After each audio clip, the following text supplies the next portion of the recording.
The Prime Minister says she wants a fair dinkum Labor conference, and it looks like she'll get it. Momentum's growing to change Labor's platform to allow same-sex marriage, despite Julia Gillard's resistance, and her bid to ensure a conscience vote when the battle inevitably comes to Parliament is touch and go. The vote on same-sex marriage is due tomorrow. On Sunday, the fight will shift to selling uranium to India. But as political editor Chris Uhlmann reports, on day one, the floor belonged to the Prime Minister.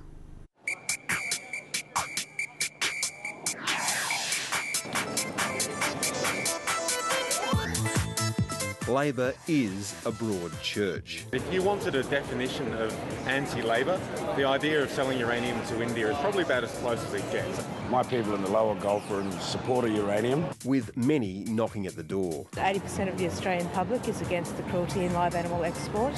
And today the true believers gathered for the 46th conference of Australia's oldest political party. Welcome to the conference, everyone. In 2009, Kevin Rudd ensured the party's usually feisty policy jamboree was controversy-free. This time, Julia Gillard says she wants real debate, and she'll get it. Marriage is between a man and a woman. I think we should have strong support for same-sex couples. I think there should be a conscience vote. The Prime Minister of Australia, the Honourable Julia Gillard.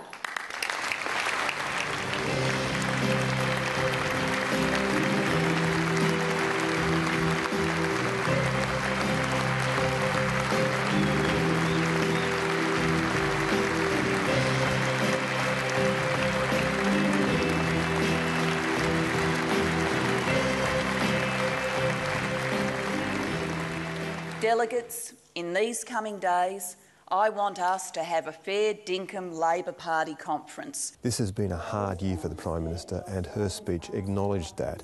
But it also said that perseverance had brought rewards and that tough choices had been made on things like the mining tax. And it wasn't just a speech for the party faithful here. It was aimed at a broader audience, where she claimed that Labor was a party for the future and Labor was the party for growth. And together, in 2012, we will do much more.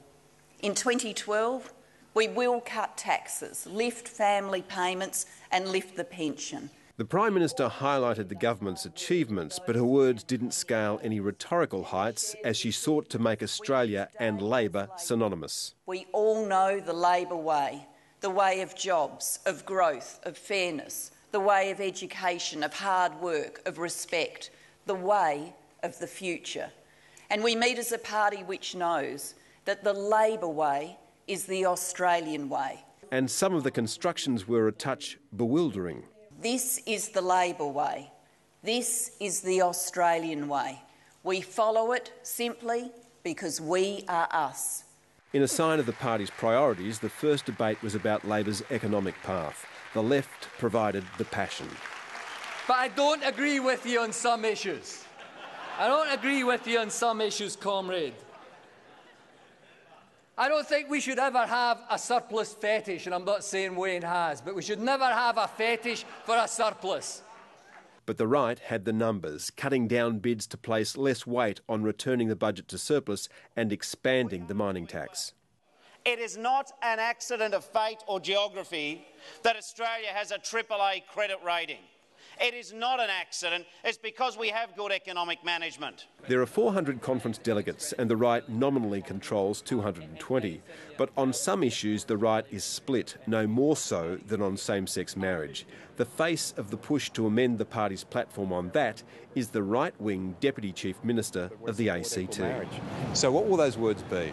That Labor would amend the Marriage Act to allow a union between two people regardless of their sex. Change to the platform looks inevitable, despite resistance from the Prime Minister. So the right's rallying around her call for a conscience vote when the battlefield moves to Parliament. But it isn't clear that the right will hold on that either. It is appropriate that the Labor Party recognises that this is a question which has some unique characteristics, including religious beliefs, and it's appropriate in those circumstances for us to move to a conscience vote.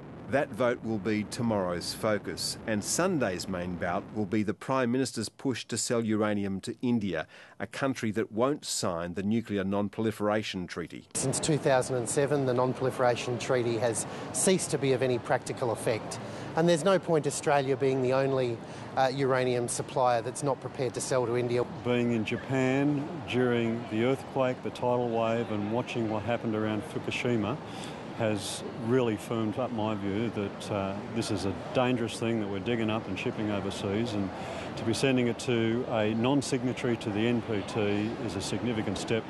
A line in the sand has been drawn and we shouldn't cross it. Labor says yes to Australia's future. Thank you very much. Labor meets at a difficult time. It's being snuffed out in state elections, and federally it's struggling with attacks on both its right and left flanks. It needs to regenerate and redefine itself. Some are looking to this conference for proof of life.